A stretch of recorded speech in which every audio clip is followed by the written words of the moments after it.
আজকে আমাদের হাতে যে সূত্রগুলো এসেছে সেখানে একটা লাইন আমাকে খুব ভাবিয়েছে। বলা হয়েছে আমাদের জীবনের সবচেয়ে বড় বাধা নাকি পরিস্থিতি নয়, বরং আমাদের নিজস্ব দর্শন বা ফিলসফি। ফিলসফি, হ্যাঁ, মানে আমরা জীবনকে কিভাবে দেখি সেটাই সবকিছু ঠিক করে দেয়। একদম। এই সূত্রগুলোর মূল প্রেরণা জেম রোন একটা দারুণ উপমা ব্যবহার করেন। উনি বলেন বাতাস তো সব জাহাজের জন্যে একই দিকে বয়, হ্যাঁ, তা তো বটেই। কিন্তু কোন জাহাজ কোথায় পৌঁছাবে সেটা নির্ভর করে তার পালের দিক পরিবর্তনের উপর। আমাদের দর্শনটাই হলো সেই পাল। বাহ, দারুণ তুলনা। আজ আমরা সম্পদ আর সুখের এমনই তিনটি মূল নীতি নিয়ে কথা বলবো যা আমাদের চিন্তার মোড় ঘুরিয়ে দিতে পারে। দারুণ ব্যাপার। তাহলে চলুন প্রথম নীতিটা দিয়ে শুরু করা যাক। আমাদের সোর্সগুলো বলছে আমরা যেভাবে লক্ষ্য ঠিক করি সেখানেই একটা বড় ভুল হয়ে যায়। যেমন ধরুন, বেশিরভাগ মানুষ ভাবে আমার 1 কোটি টাকা চাই, কিন্তু এটা নাকি ভুল লক্ষ্য। ঠিক এখানেই বিষয়টা মজার। জেম রোনের মতে লক্ষ্যটা টাকার অঙ্ক হওয়া উচিত নয়। তাহলে লক্ষ্যটা কি হওয়া উচিত? লক্ষ্য হওয়া উচিত এমন একজন মানুষ হয়ে ওঠা যিনি ওই 1 কোটি টাকা আয় করার যোগ্যতা রাখেন। ও আচ্ছা। ভাবুন তো, একজন লটারিতে 1 কোটি টাকা জিতল, আর আরেকজন নিজের চেষ্টায় ব্যবসায় দক্ষতা বাড়িয়ে 1 কোটি টাকা আয় করল। টাকাটা যদি হারিয়েও যায়, দ্বিতীয় ব্যক্তির সাহস, বুদ্ধি আর শৃঙ্খলা কিন্তু হারাবে না। ঠিক।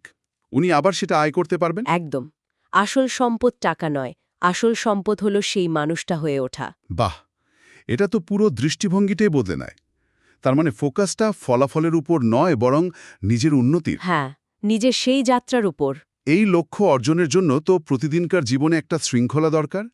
আমার মনে হয় এখানেই দ্বিতীয় স্তম্ভের ধারণাটা চলে আসে, তাই না? হ্যাঁ, ঠিক ধরেছেন।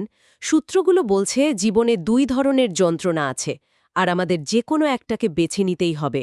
2 ধরনের যন্ত্রণা। হ্যাঁ, একটি হলো শৃঙ্খলার যন্ত্রণা, পেইন অফ ডিসিপ্লিন, আর অন্যটি অনুশোচনার যন্ত্রণা, পেইন অফ রিগ্রেট। আচ্ছা। আর পার্থক্যটা অঞ্চম। শৃঙ্খলার ওজন যদি হয় কয়েক গ্রাম, তাহলে অনুশোচনার ওজন কয়েক টন। কয়েক টন। এটা একটা অসাধারণ ভাবনা, কারণ আমরা সাধারণত শৃঙ্খলাকে একটা ভারী বোঝা মনে করি। কিন্তু আসলে দীর্ঘমেয়াদী আফসোসের তুলনায় এটা কিছুই না। হুম। ব্যর্থতা কিন্তু একদিনে ঘটে না, এটা প্রতিদিনের ছোট ছোট ভুলের যোগফল। একটা উদাহরণ দেওয়া যায়। ধরুন, আজ একটা অ্যাপেল না খেয়ে একটা বার্গার খাওয়া, বা পড়ার বদলে 30 মিনিট বেশি স্ক্রল করা। এগুলো ছোট ভুল মনে হতে পারে, কিন্তু এই ছোট ছোট অবহেলায় 10 বছর পর বিশাল আফসোস হয়ে ফিরে আসে। আর এটাই হলো অনুশোচনার সেই কয়েক টন ওজনের বোঝা। একদম। কিন্তু এই শৃঙ্খলা আনাটা কঠিন, বিশেষ করে যখন টাকার চিন্তা মাথায় করে। অনেকেরই মনে হয় আয় তো কম, কিভাবে কি করব। টাকা পয়সা সামলানোর ব্যাপারে এই সূত্রগুলো কি বলছে? আমার ধারণা তৃতীয় নীতিটা এখানে কাজে আসবে। অবশ্যই। আর এই দর্শনটা খুবই সহজ কিন্তু শক্তিশালী। একে বলা যায় 70-30 নীতি। 70-30, এটা কিরকম? আরে, যত কম বা বেশিই হোক না কেন, তার 70% দিয়ে দৈনন্দিন খরচ চালানো, আর বাকি 30%-এর মধ্যে 10% যাবে দান বা সমাজসেবায়, 10% বিনিয়োগে, আর বাকি 10% থাকবে জরুরি অবস্থার জন্য সঞ্চয় হিসেবে। জাস্ট সেকেন্ড, এখানে একটা প্রশ্ন আসে। যাদের আয় খুব কম, তাদের জন্য 10% দান বা 10% বিনিয়োগ কি বাস্তবসম্মত? খুব গুরুত্বপূর্ণ প্রশ্ন। এখানকার মূল বিষয় কিন্তু টাকার অঙ্ক নয়, অভ্যাস তৈরি করা।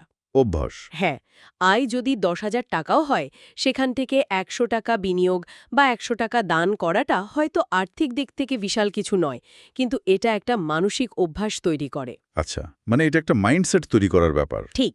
এই সূত্রগুলো বলছে ধনীরা খরচের পর যা বাঁচে তা সঞ্চয় করে না, তারা সঞ্চয় ও বিনিয়োগের পর যা বাঁচে তা দিয়ে খরচ করে। এই অভ্যাসটাই আসল পার্থক্য গড়ে দেয়। তাহলে পুরো আলোচনার সারমর্ম এটাই দাঁড়ালো যে নিজের জীবন বদলাতে হলে পরিস্থিতিকে দোষ না দিয়ে নিজের দর্শন আর অভ্যাসকে বদলাতে হবে। হুম।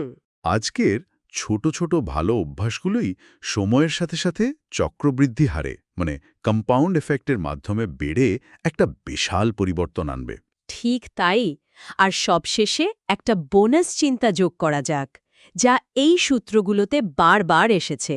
আমরা আমাদের সবচেয়ে কাছের 5 জন মানুষের গড়। ও, এটা তো খুব পরিচিত একটা কথা। হ্যাঁ, এর মানে হল আমাদের চারপাশের মানুষজন আমাদের চিন্তাভাবনা এবং অভ্যাসকে অনেকভাবে প্রভাবিত করে। তাই নিজের উন্নতির জন্য সঠিক মানুষদের সান্নিধ্যে থাকাটা খুব জরুরি। এটা সত্যি ভাবার মতো কথা। তাহলে শ্রোতাদের জন্য একটা প্রশ্ন রেখে যাই। অবশ্যই।